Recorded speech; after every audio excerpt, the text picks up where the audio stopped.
Hello, you're welcome to The Next MP. My name is Kafui Dey. Good to have you here. Can you believe it? 99 days to the general elections on the 7th of December. Time is surely flying. Who's my guest today? Well, he's a professional marketer and he wants to be the Convention People's Party's very first MP for the good people of Kumbungu in the northern region. Nabila Al-Hassan Basiru, you're welcome to The Next MP. Thank you. And congratulations to the Convention People's Party. You had your National Delegates Congress, very innovative. It was spread around the country, socially distanced, and you have gotten yourselves your presidential candidate and your executives. Congratulations. Thank you. How did that event go, and what are your thoughts coming out of the National Delegates Congress of the CPP? Well, let me say good afternoon to your cherished viewers, and then I'll say congratulations to all leadership elected last Saturday, including the flag bearer, the person of lawyer Ivor Kobina Green Street.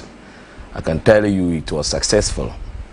We had 17 centers, 16 regions, including the national headquarters, where we're having special voting. The national leadership and the central committee members and then founding fathers, they had their vote at the party head office here in Asalam Down. So in all 17 centers that we had the election, and I can tell you it was successful. A political party holding a national conference in this pandemic, and then it was very successful. Social distance was observed, everything went on well. We cooperated with the security, and I think everybody was happy because it's a new dawn for the Convention People's Party. A new dawn for the CPP, and there's a few historic things to take note of. This is the first time that the Convention People's Party is retaining a presidential candidate. It's been a different person every 4 years, so this is quite new and interesting. I'll get your thoughts on that in a short while. But you also have this wave of women assuming high positions in political parties. So you have General Secretary Nanaya Jantwa, I believe the first female General Secretary of a political party. And then you have your chair in the person of Nana Akosua Frimpoma Kumankuma, who was Dr. Abu Sakara's running mate in 2012. What are your thoughts on that? Well, I can tell you the Convention People's Party gives priority to women when it comes to politics and governance. This is not the first time we are having a female chairperson. The person of Samia Yaba Nkrumah happens to be a chairperson to the Convention People's Party. And this time around, we have the chair who happens to be a lady, and we have a chair who happens to, a secretary who happens to also be a lady. It tells you that the Convention People's Party is not like the other political parties. We have made our party very open, and then the records tells you that the party is ever ready to include and inculcate women into our body politics, because we have set the agenda not today. A first woman to be a chair and leader of a political party. Today, we have the first female general secretary to a first political party that won independence for Mother Ghana. It tells you that the Convention People's Party is a party that have women at heart. And if you look at the leadership again, it is a Convention People's Party that has the youngest treasurer in the history of political parties, the person of Emmanuel. The one elected on Saturday is very young. He's a young man. So it means the Convention People's Party gives opportunity to women and young to lead, because it's not everybody that can do that. It's not all the political parties that can do that. If you make a comparison between the NDC and that of the MPP, we can beat our chest and say, yes, the Convention People's Party is doing everything. Just like we set the political space for Mother Ghana. So we are setting everything for Mother Ghana. We have been the first political party to have a female general secretary, to manage the affairs of a political party. If you look at the general secretary position in Convention People's Party, the person is the administrator to the party. So it tells you that Nanaya Jantwa is not going to rest, because the office is going to occupy is not an office that she should go and sit in the house or sit somewhere and be commanding people to do. She has to stand on her feet and work, because she is going to be the engine for the Convention People's Party, for us to wrestle power from the NPP coming this election, inshallah ta'ala. And talking of the elections, only 99 days away, your presidential candidate repeated a particular phrase over and over, at least 10 times. A vote for CPP is a vote for yourself. What was he trying to tell the people of Ghana? Yes, we are trying to create a political language that attracts every voter. That if you go and cast your vote for Convention People's Party, not that you are voting Convention People's Party, you are voting yourself. Because the Convention People's Party, if you look at the formation of the party, 12 June in 1947 at Salt Pond, it was the youth that stood solidly and women behind Osajefo Dr. Kwame Nkrumah when he broke away from the UGCC. So then the message was that, yes, come and help me for us to win independence for us all. So we are going back to the 1947 era where the masses of the people say, no, we don't need this, we don't need that. The topmost priority today is for us to win independence for Mother Ghana. It's enough, enough is enough. So that is the era we are coming back to. And that is the slogan that we'll be using in 2020 election. A vote for a CPP is a vote for yourself. It means when you vote Convention People's Party, you are voting for yourself and you are voting for Mother Ghana. You are not voting a political party because we are sick and tired of the duopoly in Ghanaian politics. So now we are telling Ghanaians that despite monetary aspect of every activity in politics as we speak today, the most important thing is look at yourself. Look at where you are from. Look at your environment. Look at your household. What is going on? Then go and vote for CPP. It is a Convention People's Party that can change the fortunes of Mother Ghana and that can change your life entirely. And that is why we are saying a vote for the Convention People's Party this time around is a vote for yourself. Convince the people of Ghana why, according to your presidential candidate, Mr. Greenstreet, I quote him, voting for the NDC or MPP is a wasted vote. It's the wasted vote because if you look at how the NDC and the MPP are managing the affairs of our country, it tells you that they are wasting our time. They are wasting our time. Let's recall what Dr. Kwame Nkrumah said after declaring independence. But they didn't come into power of their own making, you know. It's Ghanaians who voted for them. I know. He said it yesterday. He said it yesterday. That was yesterday he said it. So let me explain to Ghanaians so that they will be convinced that what our Excellency Ivor Kwabena Grace said is really true. A vote for the NDC and a vote for the MPP is a waste. Why am I saying this? If you recall what Dr. Kwame Nkrumah said in declaring Ghana independent, he said our independence is meaningless until it is linked up or unless it is linked up with total liberation of African continent. That's one. We will be independent when we are economic independent, political independent. Let's ask ourselves today, are we economic independent? No. Politically independent? No. Let's ask ourselves, where is the fortunes of Ghana going? Let's ask ourselves, the resources that we have to our disposal in this Fourth Republic is being invested into the hands of the NDC and that of the NPP. How are they managing the affairs of the country? Myself and you can, behind the scenes, can admit that the country is not moving the way we wanted it to move because we have engulfed ourselves with corruption. We have engulfed ourselves with nepotism. We have engulfed ourselves with so many things that Ghanaians are fed up with. So now, why should you continue voting for this duopoly? You understand? If you walk on the street of Accra, I am coming from Kumbungu constituency. And in fact, not even a resident in Kumbungu, a community. A community away from Kumbungu, Banzo Akuko. That's where I'm coming from. If you weigh the people in that particular community, and then you look at how the NDC and the MPP manages the affairs of the country, if you look at how they are distributing our resources, and in fact, my constituency alone is having 116 communities. And I can tell you, very few communities that can boast of pipe-borne water. Very few communities that can boast of rural electrification. So you are saying it tells you that all what the time? NDC and the MPP are doing, they are wasting Ghanaians' time. Okay, but so why should you continue voting for them? So if you go to vote for them, you continue to be the same point you are. So meaning you are wasting your vote. Right. We'll talk about Kumbungu and the parliamentary contest in a short while, but let's stay with the presidential for a while. I'm looking at the numbers, and the numbers are not great for the CPP. So the best ever performance for the CPP was in 2004, when Dr. Mahama got 165,000 votes across the nation, which came up to about 2% of the entire vote. The last time we had elections, the CPP had a quarter of 1%, 0.25%, 26,000 votes, Mr. Greenstreet. In 2012, 20%, it was even worse. So I must admit that you've improved by a little bit. And that was like a fifth of 1%. Your numbers are not good. Even when Dr. Indum was presidential candidate in 2008, he got 113,000 votes all around the country, which came up to 1.3%.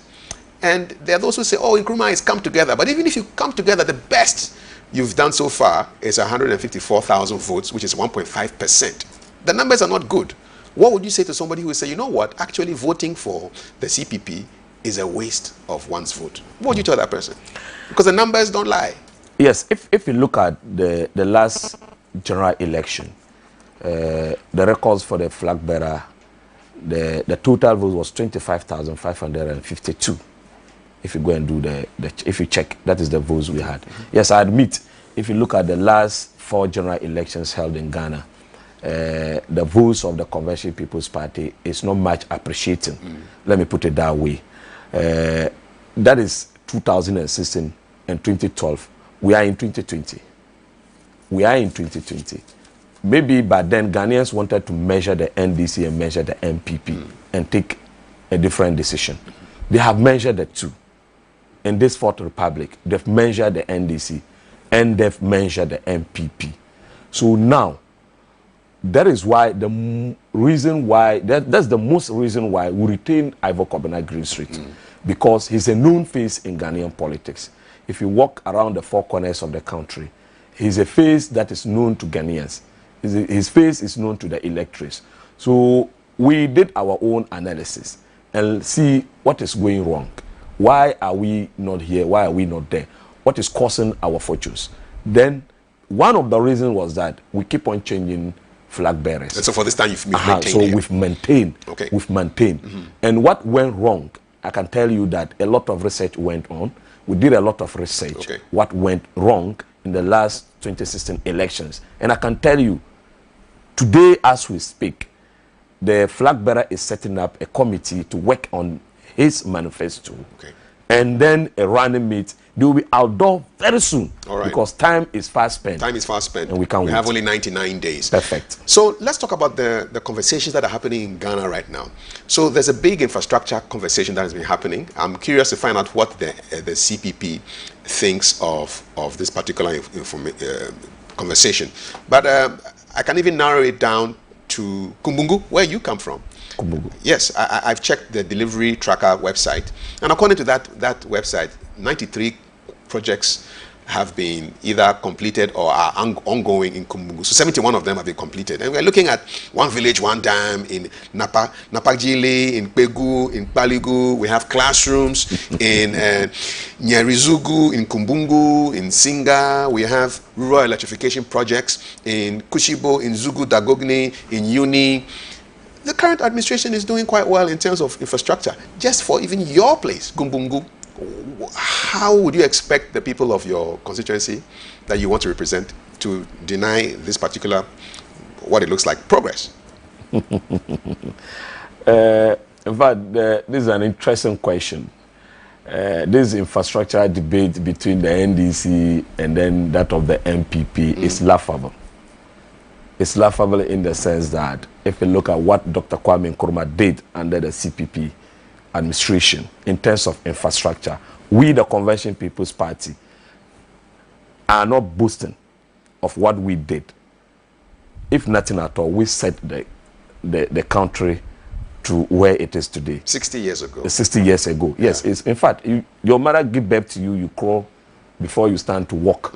And you can't say because you crawled long ago, you will not make reference to it. You must definitely make reference to it. Is the CPP living in the past? Are you living in the past? No, we are looking at this debate between the NDC and the MPP in terms of infrastructure. That's why I say it's laughable, because we can count a number of infrastructure built by the CPP government. You understand? So what we were able to do within a shortest possible period of time under the administration of Dr. Osajefo, Dr. Kwame Nkrumah, and today we're doing it without corruption. were doing it without corruption. Everything was being done having Ghana at heart. Let me tell you, this argument they are making, in fact, ask them to bring the budgets for those projects, and let's see whether there will not be inflations or figures in that budget. So it means whatever they are not doing it for themselves. Because you must not go and be telling people what you are doing. Let what you are doing speak for people to see. So for us, the Convention People's Party, this argument, in fact, it doesn't hold water to us because we have built this country. Infrastructure that we built 51 years ago, in fact, it's still relevant. So you are doing the same thing the MPP and the NDC are doing. You are boasting about your infrastructure. Because you're telling us about 50-year-old roads and harbors, and they're also boasting about their 4-year-old or their 8-year-old projects. I'm telling them the same thing, isn't it? What I'm saying is they should stop the boast and build Ghana. Okay. The most important thing as we speak today is them building the nation for us. That is the most important thing. The MPP making this noise, the NDC making that noise. In fact, as I said earlier, it's laughable because your topmost priority is not to boast. Ghanaians entrusted this state into the hands of the MPP. So now your biggest opportunity, if you are doing your responsibility, you need not to call or ask someone to clap for you. It's your responsibility. So they should just go ahead and do the work. They should go ahead and do the work and stop making noise. These noises they are making, it's laughable to the Convention People's Party because it is a responsibility of His Excellency Nana Addo Dankwa Akufo-Addo to put up infrastructure. Okay, I grant you that point. But Nabila, let's talk about something that was definitely not in Dr. Kwame Nkrumah's time, Okada. Because Okada, or the motorbike taxis, is also another big conversation that is going on right now. So, according to President Mahama, he says more jobs have been created by Okada than NAPCO, YEA, and all those artificial job creation programs. That's what he said. And there's been a lot of response to this. So Yofi Grant, the boss of the Ghana Investment Promotion Center, says he's shocked at what President Mahama is saying. You have politicians claiming that times have changed, obviously from the NDC side. So we need to consider the Okada business. The Motor Riders Association are saying, hey, vote massively for the politician who cares about you. Of course, they also have an interest in this conversation. What is the CPP position on this Okada debate? Is it also laughable like the infrastructure debate? Well, it's not every motorbike rider is an Okada. Let's put that in mind. Because we're talking about those who do the commercial transport. Yes, I know. Yeah. If you go to Tamale, for instance, what you can count on the street of Tamale is motorbikes more than cars. You understand? Let's ask, the first question we should have been asking ourselves is, what visibility studies is being done by this Okada business? If President Mahama can tell us that maybe they have done a visibility studies concerning Okada business, and after doing that studies, we have found out that A, B, C, D is helpful. Well, there are studies that show that in Nigeria, even in Ghana, the Okada business provides employment for young people who have come out of school, and they are providing a service which is very useful in areas where they don't have good roads or they don't have enough taxis or cars. So there's literature on that, there's data on that. Yeah. Well, what I'm saying is President Mahama said he's going to regularize or legalize the Okada business. He has not given us details how he's going to get it done. And that is the aspect I'm talking about. You see, those who are into that particular business, if you claim you want to create a business or employment for people, let's say Okada business, let's ask ourselves, who will be owning the motorbikes that people will be riding? Is it the state that is going to provide it? Or it is the individuals who engage in that particular business, they are going to provide their own motorbikes and they are rendering the services? This is a question, and this is the explanation I was waiting to hear. Because if a state is creating employment for you, it means, yes, it's a shared responsibility here, but it means what the state is going to do. I hear the MPP also making reference to the NAPCO. Okay, NAPCO, let's say, maybe they have given the employment for the youth of Ghana. But the Okada business, I am not ruling it out that entirely that it's not something that will create opportunity for the youth.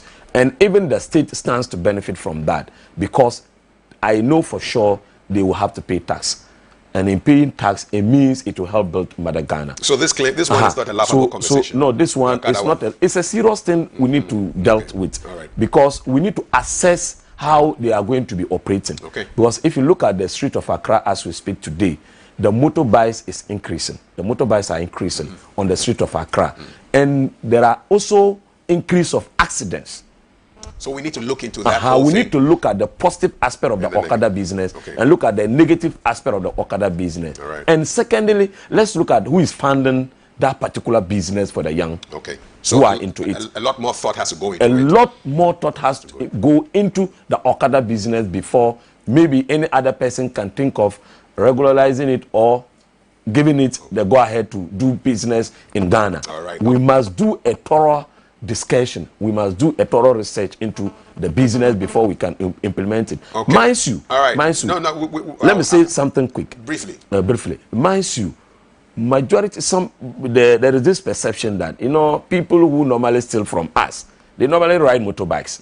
You'll be going with your handbag, they snatch it and run away. We need to consider all this before we regularize the Okada business. Because we are not doing, if you are thinking of positive, you must also think of negative. I get you on that. Thank you. Thank you very much. Nabila Al-Hassan Basiru is the Convention People's Party's parliamentary candidate for the good people of Kumbungu in the northern region. When we return from this break, we shall go into the region itself and find out who his opponents are and what he thinks his chances are against them with 99 days to the general election. This is the next MP. My name is Kafui Dey. Stay with us.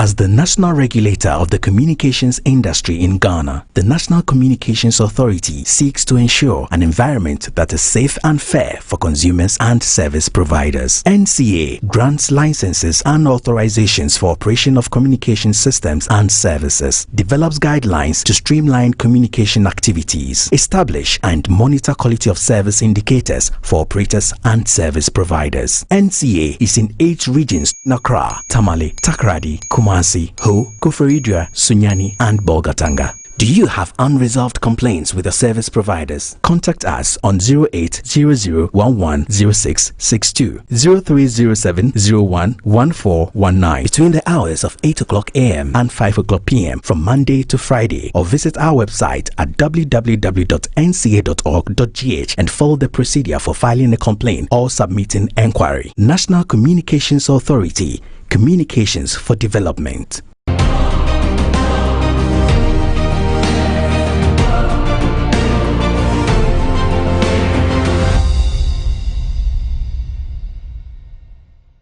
Thank you for staying with the next MP. My guest is Nabila Al-Hassan Basiru. He's the CPP's parliamentary candidate for the good people of Kumbungu in the northern region, and he wants to be the very first Conventional People's Party's candidate for that seat.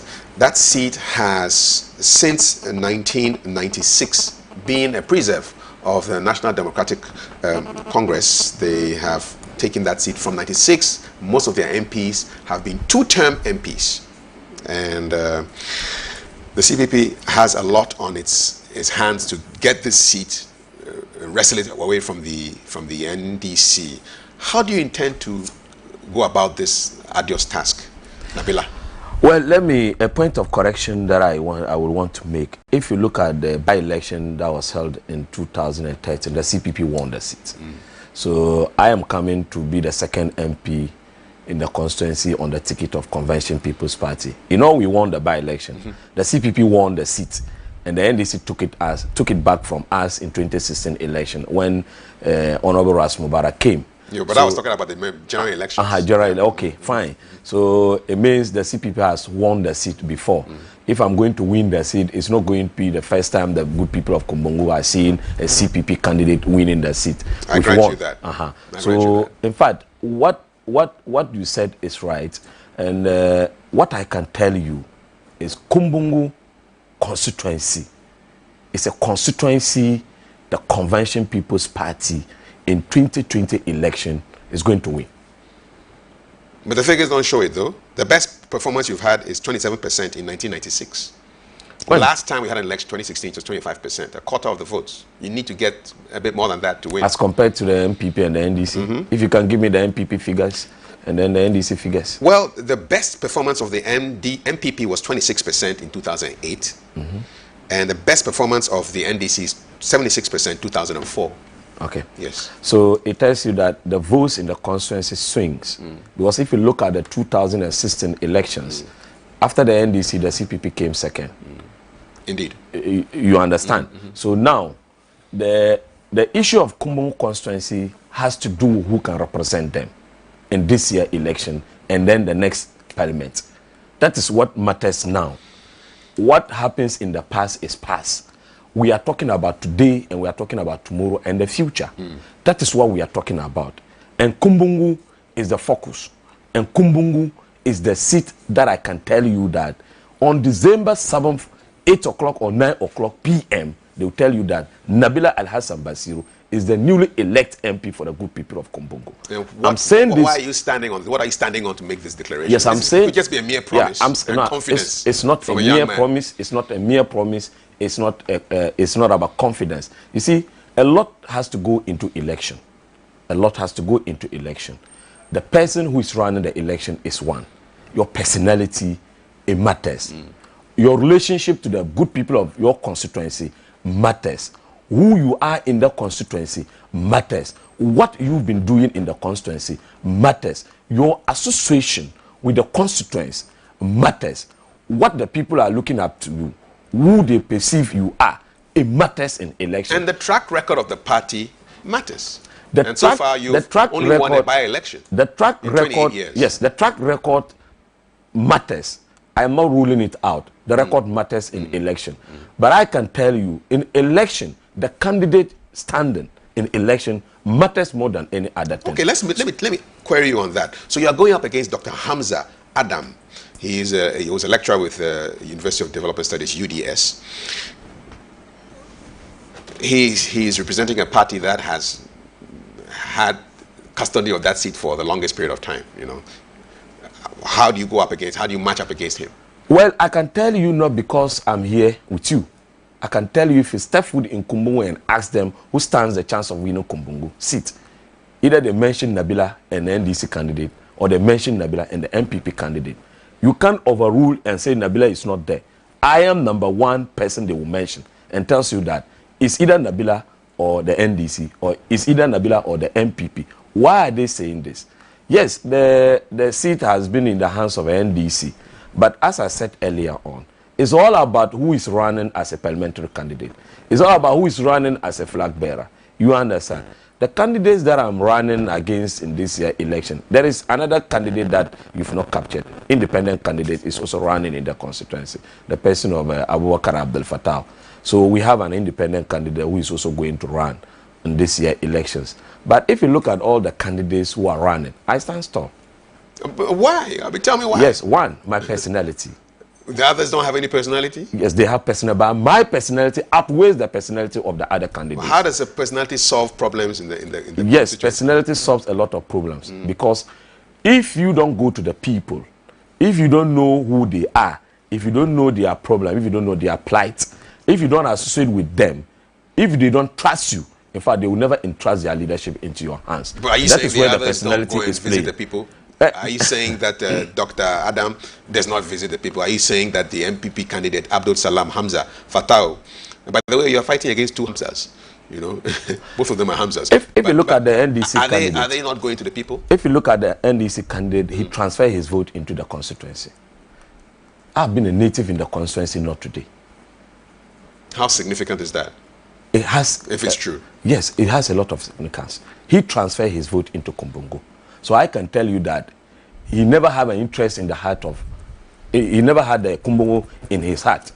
Because all that while, he's not been voting in Kumbungu. But it's probably a trend from the NDC, because the current MP, Ras Mubarak, tried to be an MP in Accra, didn't make it, and then came to Northern Region and he became Kumbungu MP. So there's no law against that. You can vote if you have the correct ties to the area. You can vote. It should be something that's against you. I know. If you read Article 94, Clause 1, A, B, C, D of the 1992 Constitution, it tells you. So I'm not arguing about that. I know what I'm doing.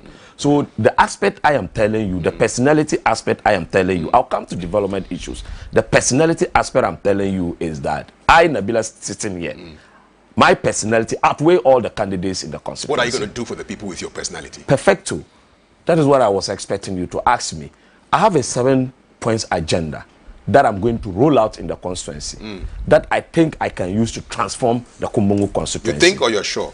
I'm sure I can use to transform the good the constituency for the good people of Kumbungu. Okay, let's talk about your 7-point. Let's start with alternative leadership. What do you mean by alternative leadership? This alternative leadership is about representing the views and aspirations of my people in parliament. I have been born and bred in Kumbungu. I have been in Kumbungu, not today. If you look at how leadership is being carried on in the constituency, the voices of the youth are being neglected. The youth are not being part of every leadership. You get it. The voices of the people are not being represented. This is the first time I think I am going to represent the views and the aspiration of the youth by taking information from them to speak on their behalf. I am not going to speak on my own. Whatever that I have within the constituency is what I'm going to represent. And that is the alternative leadership I talk about in point number 1. So you're going to consult the youth for past decisions, is that what you're saying? The past MPs, because I'm a native, I can mention to you all the MPs. I've been part of their activities. I know when they were MPs and what they were doing. There has never been any consultation. Maybe let's come together. Even Alhaji Mumuni? Oh, even Alhaji Mumuni. Let's come together. Okay, I want the youth of this particular community. We have 116 community. Okay, let's come together. What do you think I should represent? What are your views and what are your aspirations? And then I can go and speak for you. It has never been done. And I think it's the topmost priority. Because if you look at the activities of an MP, you are representing your people. So it means you are representing their views and their aspirations. Okay, and I know that Kumbungu has a majority youth population. Perfect. It's over 50%, and between 0 and 19. That is why I am very confident that I'm going to win. So you're going to consult them in your decisions. Yes. Now, you want to be a lobbyist for infrastructure and microloans. That's nothing new. Most parliamentary candidates who sit in this seat you're sitting in tell me that, oh, when I get to the House of Parliament, apart from making laws, I'll lobby for infrastructure, I'll get my people money to do their economic activity. What's new about that? Well, the personality I am talking about and your relationship with others outside the box. Let's say your relationship outside your political party plays a greater role in bringing development. Because if you look at infrastructure, an MP cannot boast and say, I'm going to do A, B, C, D, because 100% of the common fund that is given to assembly given to the assemblies, the MPs are entitled to 4.5%. So that 4.5% cannot be used to do a lot of infrastructure work for your people. Have you found out what that 4.5% translates to in CD terms for? Well, it depends. What I can tell you, I have managed an MP before. The former MP for Kumbungu, Honorable Amadou Moses Yahya, I was the secretary to the constituency. I've been a secretary in the constituency for 8 years. And I've been a deputy secretary for the constituency for 4 years. Yeah. And I've been a polling station secretary for the constituency for 4 years. So you have a lot of experience. So I have a lot of experience. So how much common fund do you have access to? It varies.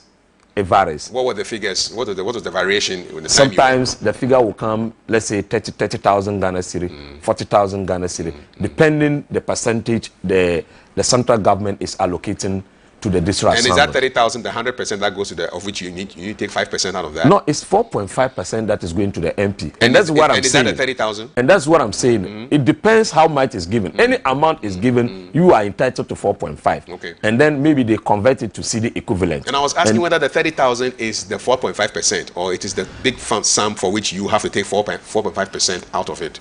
The amount of money you are receiving depends the amount of money given to the assembly. Yes, indeed. And they will give you the 4.5. And then you will calculate the 4.5 out of the total sum of money given to the assembly. And that's what I'm saying. I cannot give a figure, a quantified figure that maybe is this, because it might not be the same figure consistent. It may vary. So I'm just citing an example. Say maybe this quarter my fund is going to be 10 Ghana cedi. Example. 10 Ghana cedi. That 10 Ghana cedi. I want a realistic example. That 10 Ghana cedi cannot be used for infrastructural development that I may tell my people that I will bring. Okay. So here is the case.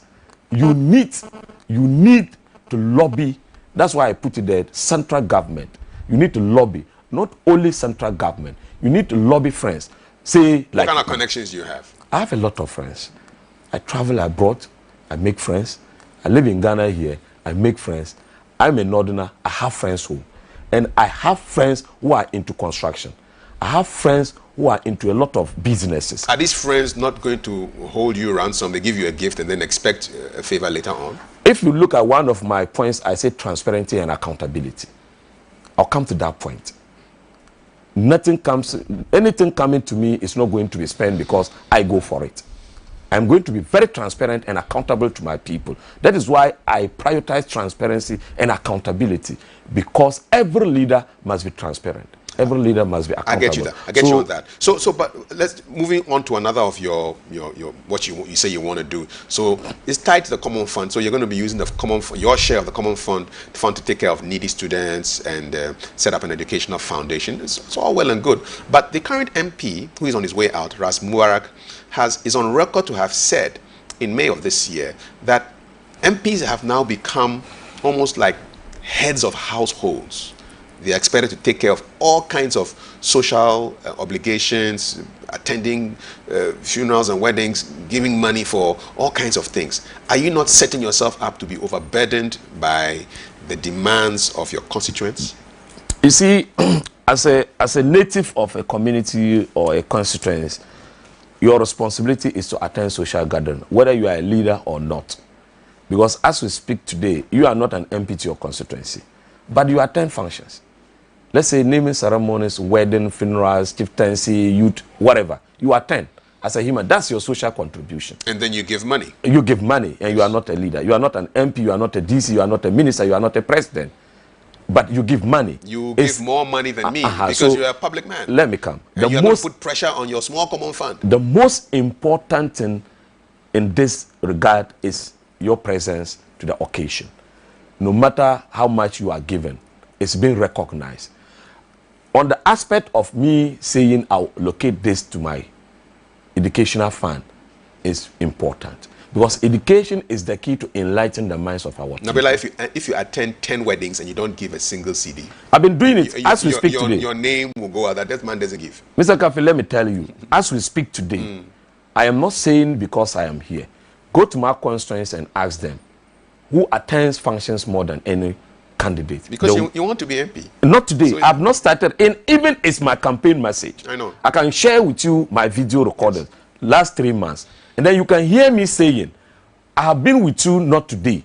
I've been with you not yesterday. I've been with you not last year. Because you and have not last 4 years. You are visionary. You had a long-term plan to become MP. So and you start people have yes, people have that, but yeah. let's work. Are you not visionary? I'm visionary, but what I'm saying is this. What I'm saying is this. The others who are also running, were they doing that? They were not doing it. I'm focused on your campaign. Okay, my campaign. About those guys. Okay, so now I was doing it not because I was running as a parliamentary candidate. I was doing it because I think I am part of them. And it is, in my definition, it is my social responsibility to be part of every activity, either naming ceremony, either wedding, either funeral, chieftaincy title, or youth gathering. I have made it as my responsibility because it's a way I can contribute to the growth and development of my people. And then it also puts you on the ground. Yes, so and also put me on the ground. So that when the votes come in 99 days' time, they'll remember that man. So that is why and weddings, and they say, let's give to him. He's on the ground. He's with us all the time. So that is why it's a strategy. On that aspect is what I am telling you that I'm very confident that I'm going to win. Because if you put a scale of 100 to weigh the candidates in the constituency who attended social gathering or social functions in the last 10 years, in fact, I can tell you. You say, Nabila. Let me skip to another of your points. You want to create wealth through farming, and I know that Kumungu is an agrarian district. Or 70 to 80% of the people there are involved in farming. So you want to basically provide seeds and also help them with the sale of the crops that they harvest. How do you intend to do that? Well, if you go to my constituency, I would have wished you did a lot of research and then you call me to this particular program. Yes, it's good, as Philip Kotler said in marketing, a good product sells itself. I am a good product. I am selling myself. But you should have also known me to my grassroots or my abode where I'm living. And then the people should have spoken to you. I know you are a son of the soil. Okay. So now, if you look at that particular point, the point number 7, where I say I'm going to create wealth through farming. For the past 5-10 years ago, I've been helping farmers. In every farming season, I help people with money to farm. Maybe 1 acre, I'll give them seedlings to go and farm. That's what I've been doing. How much is that? Oh, even if I give 1 Ghana cedi. No, I want to know the real figures. It depends. It depends. Imaginary figures. I just want to have an idea of how you are contributing to the success how of much the community. I'm giving depends how much a tractor is plowing for an acre. Yeah. So the latest figure. I want to know the latest figure. Because the last this particular season, it was 70 Ghana cedi to 75 to 80 cedis, depending your location of the location of your farm. Okay. So I've been doing it. In last 2 years, you give 50 to 55, depending the location of your farm, and then the prices of fuel. How many farmers are we looking at here? 100, 200? I can tell you, in my records, last farming season, I have 75 farmers that I help. 1 acre and seedling, 1 acre seedling, 1 acre seedling. And if you look at last 3 years, I have in records about 55 farmers. In last 4 years, I have a record about 35 farmers. So every year I started the whole project with 20 farmers. That's how I started. When you become MP, the numbers of farmers will so increase. when do you know that? Inshallah ta'ala, if I become an MP for the good people of Kumbongo, in fact, I know the numbers will increase. You see, Are you ready to absorb yes, I'm ready. costs? I'm ready. I am doing a lot of work for them before I offer myself to serve them. I'm doing a lot of work. And they can tell you, Nabila will do something without telling you that he wants to do this. I am doing it because I'm one of them. Let me ask you a question about the DCE, because the DCE is the MPP's candidate. Yeah. He won the primaries and he's got the right to elect to run on the ticket of the MPP. Abdul Salam Hamza Fatau, aka Tumlana. What does Tumlana mean? He stole he copied that word from us. No, I like the word. Why do you say no? It's Tumalana, a Jumawura. Oh, okay. So that word, he's branding himself. No, that word, I brought that word into Kumbongo when we have Moses Yahya as an MP. Yes. The Moses Yahya achieved a lot of developmental projects within the constituency. So in one of our campaign, I name him Tumalana because he's been doing a lot. So anybody within the constituency, it is not only the DC who associate that name to himself. Any candidate running will want to associate. Yeah, because they know that name is good because Ejumawura. You see, everybody wants to. Success has many followers, and failure is an orphan. And because that one goes with success, everybody wants to associate with it. So it's not the first time we are calling Tumalana. Are you scared of him? Oh, he is rather scared of me.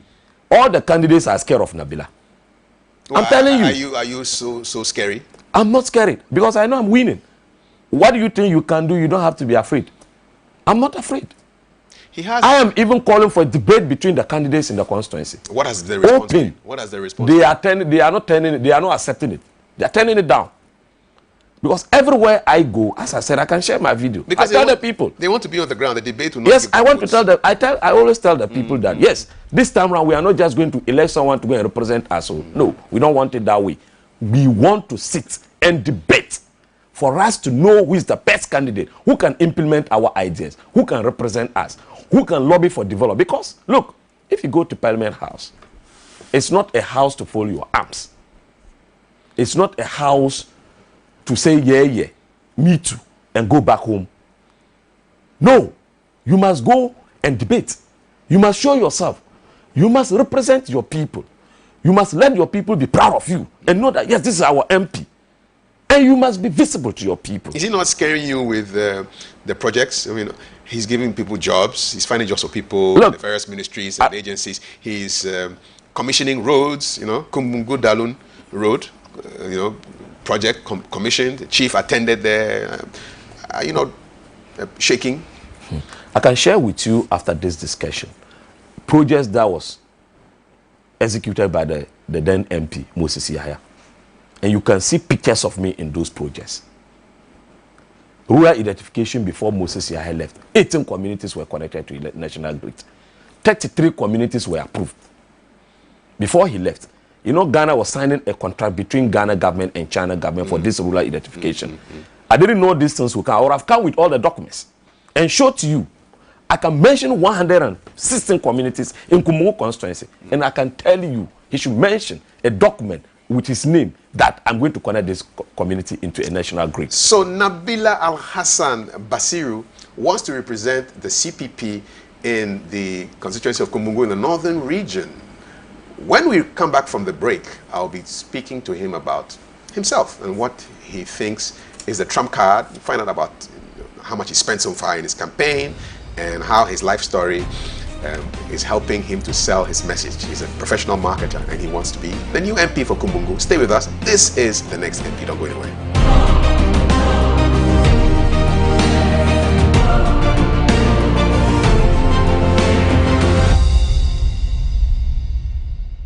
Hello, my name is Jermaine Nkrumah. For decades, leaders in Ghana have been complaining about brain drain, referring to the mass exodus of Ghanaians into foreign lands.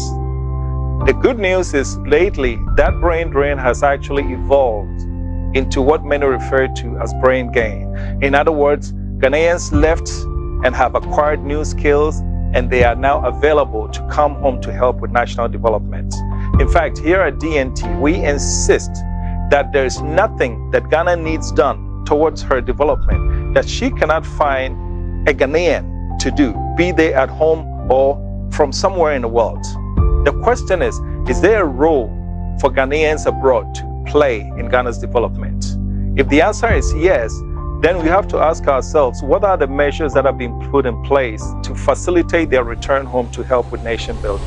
Join me on Diaspora Weekly every Saturday at 9 o'clock in the morning as I engage Ghanaians, be they at home or abroad, as we analyze the topical issues and relevant issues pertaining to how diasporans abroad can come home and help with nation building. My name is Jermaine Nkrumah, and this is Diaspora Weekly.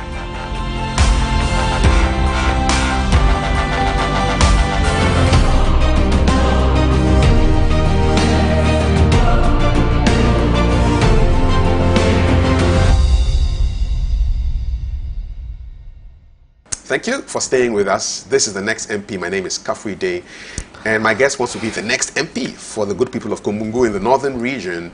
He is Nabila Al-Hassan Basiru. Nabila, talk to us about your campaign. How are you prosecuting it? Well, because I have been part of campaign, not today, what I can share with you, I have been a spokesperson to parliamentary candidates for 4 good elections. So you've absorbed, what have you observed? What have you learned from those people? What are the top 3 lessons you've learned from the people you've spoken for? In fact, I learned a lot. One, how to deliver your campaign promises. How to get hold of your message. How you respond to your constituency. How you plan ahead of your constituency. Okay. Because as a leader, you must be in front of your people. Not that you know more than them, but you must think ahead of them in terms of what you think is good for them. So you've learned all these from the people I've learned all this. And in fact, I've also learned how to control yourself. Because it comes with a lot of issues. You are this, you are that. Are you constantly being provoked? Well, if you want to find yourself in leadership, you must know that it's not every utterance or every word that comes will be positive. You must prepare yourself, your whole self, your mind, to accept anything that comes your way. Okay. And I am the type.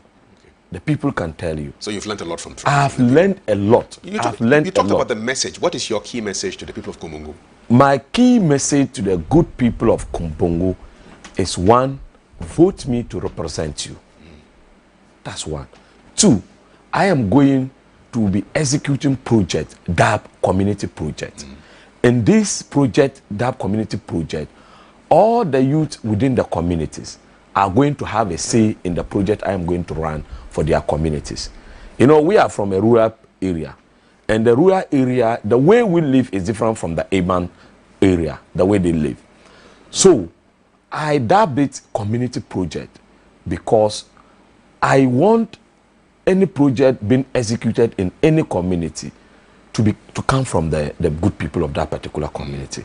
Okay, I may have the resources to do it for them. Say I have 1 Ghana city. I'm going to my community. Let's say Banzo Akuko. That is why I'm coming. I'm not going there to just start doing a project for them.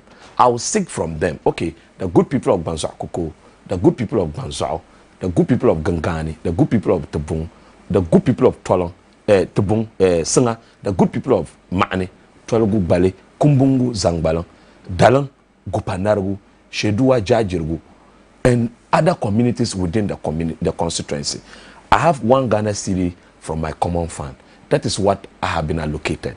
I want something for your community. What do you think is the present need for us to do it? Then the people themselves will tell me that, okay, Nabila, we want A, B, C, D. And then let's do a budget.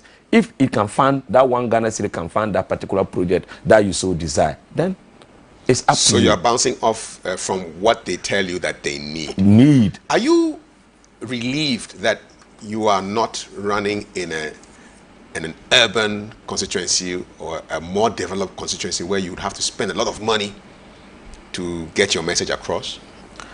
Well, you know, a message has to do with two folds. The media message that you think you can sit at one place as we are sitting, and then the people will listen to you, and then going to them. And that's one aspect of me. I am with the people. You prefer to go to them? Yes, I prefer to go to them because I've been going to them. I'll step in a community to talk. I will say, oh, Nabila, you've been sleeping in this community. We know you. We know you. Not that I'm going there because of the leadership. Okay. I will travel like 40 miles away from Kumbungu Township to a farthest community, and I'll sleep there. According to the 2010 population and housing census, Kumbungu was the smallest district in the northern region. You don't have to travel much to do your campaigning, but in terms of funding and costs, how much have you spent so far? Well, let me correct this before we move on. If you look at the 2010 population and housing census figures that was quoted, the figures were not right because 2000. You're doubting the Ghana Statistical Service? Yeah, let me come. If you look at 2010 population and housing census, and look at the figure, the total registered voters in the constituency in 2008 election, as compared to the 2010 population and housing census figure, the total registered voters within the constituency figure were more than the population and housing census figure. So it tells you that there was something wrong somewhere. Well, they should solve their problem. Me, I'm working with 39,000 that I saw in the statistics. So that 39,000, it was 39,400 and something. Yes, I stand to be corrected because I have the figure. So I have the figure. I used because I was working with one NGO that were dealing with the figures. And as at then, the total registered in the constituency 39,745. So you could see that the registered voters were more than the total number of people within the district. Let's put that aside. It's a small district. How much have you spent? Well, I can't quantify how much I've spent so far. You don't want to be open. You say you are open and transparent. If I say I can't quantify, you should understand. You're a marketer. You can't. Yes, I know. I know. In politics, how much I've spent. In politics, this is politics we are doing.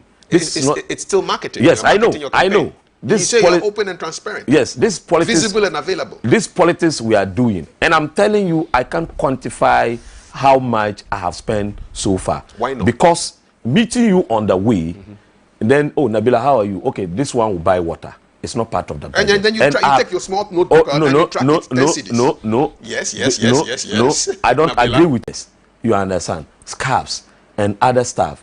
You understand? That one, I have the figure that I can quote and give you exact figure. How much? Unless I consult my secretary who has that records. You understand? So range. Unless I consult my secretary to give you the figure, because I don't want to quote something that I am not right, because it comes with the transparency and the accountability I'm talking about. So the fact that I can't quantify the figure. Have you spent 10,000, 20,000 CDs? 50? my You know how much you've spent yes, the next time on your tractors? You know how much the tractor will cost you 75 CDs per acre. You know how much that costs. As I speak, as we speak, I'm not home. But I attend, my constituency executives and my secretary and the team members attend functions on my behalf. Okay. You understand? Now, they are not telling me this is the amount they spent. I'll go home and they'll tell you that, oh, we attended Mr. Kafui's naming ceremony. We spent this money.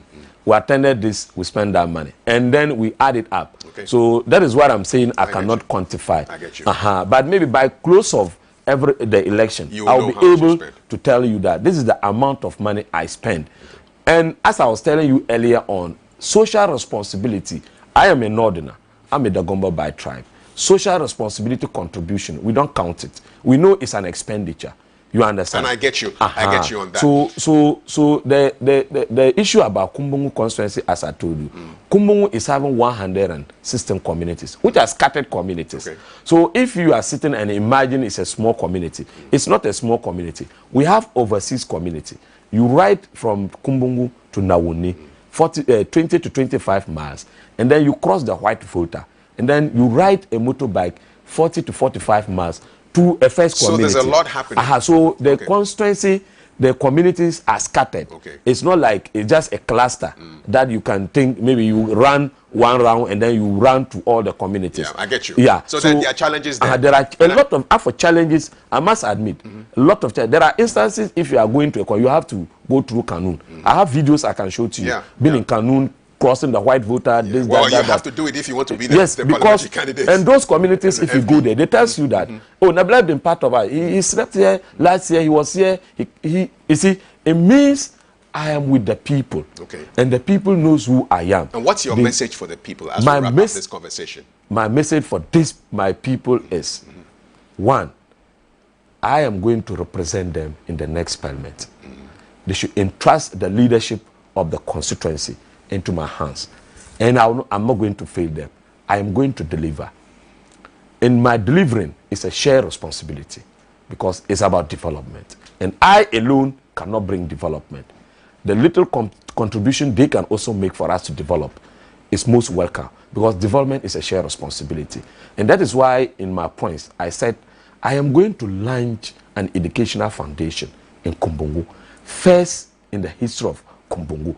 Nobody has thought of it, and nobody has come with an agenda. This is what I want to use to run the constituency. I am the first to do it. I am the first to do it. And the past MPs in Kumbungu, the first MP, Alhaji Musa Man, before I took the decision, I consulted him. Alhaji Mohamed Mumuni, I did same. Alhaji Kakpao, I did same. Moses Yahya, same. And Honorable Ras Mubarak. I met all of them and told them that I want to run.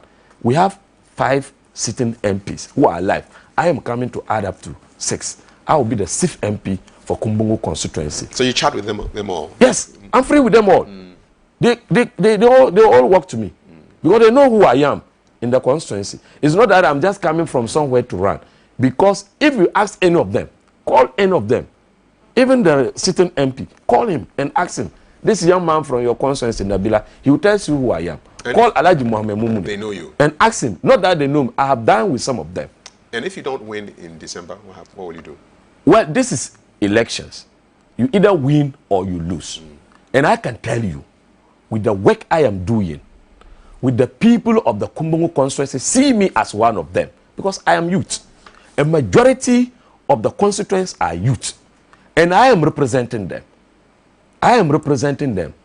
And my personality in the constituency is going to win me the race. Is there a chance that they may not want you to be their next MP? I'll say no. There's no chance. They want me as their MP. The Kumbungu constituency is yearning for Nabila because they know I can bring development to their doorstep. They know I can be with them. They know I can account and I will be transparent and be visible.